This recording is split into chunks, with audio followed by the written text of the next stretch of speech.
Umar radiallahu anhu says, when Abu Bakr became Khalifa, this is extremely beautiful by the way. I want you to actually put yourself in Medina right now. You live there, Abu Bakr is the Khalifa. He leads the Salah, he leads the prayer. He said every day after Fajr, Abu Bakr radiallahu anhu would go in an opposite direction of his house and he would go deep into the desert. I was very curious, right? What does he do out there? So Umar radiallahu anhu said, I'd watch him every single day. Go to Salat al-Fajr and then Abu Bakr does not return home. He just walks far away into the desert. So he said, every day I'd wonder, ila ayna yakhruj? Where does he go? Where does he go? Where does he go? He said, one day I said to myself, la atba'ani. That's it. I'm going to go follow him and find out what he's doing. I just can't get over this curiosity of mine.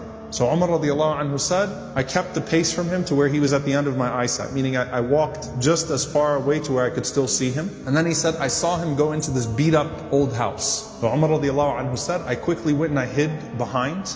And he said, he spent a long time in there. It wasn't like a short amount of time. He spent a long time until after the sun was up, meaning it was getting hot. This is after Fajr, this is way past Duha, way past sunrise. And it got hot and then Abu Bakr radiallahu anhu left the home and he made his way back to Medina. He said, this is way out of the city of Medina now. This isn't even the city of Medina right now. Way out of the city of Medina. So Umar radiallahu anhu said, I waited until I could no longer see him, meaning he made his way back to Medina. And Umar radiallahu anhu said, I knocked on the door, okay? And he said, this woman opened the door. She was elderly, she was frail, she was blind, and there were a bunch of little kids running around, okay? So I said to her, Assalamu alayki, ma sha'nukum ya amatullah. I said, peace be unto you. What is your situation, O servant of Allah? And she said that I am a blind woman, and I have no one to take care of me, and I also have these orphans with me. You know, and the implication, Allahu A'lam, her kids died, left behind, these are her grandchildren, or these were orphans. Somehow, it's her, and it's some orphan children.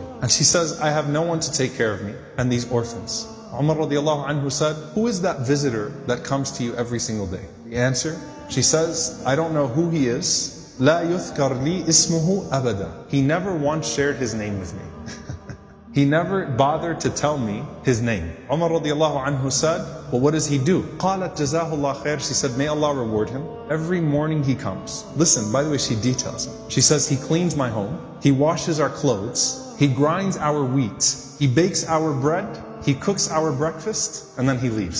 Subhanallah. Think about that. If this was the only narration we had about Abu Bakr, it's incredible.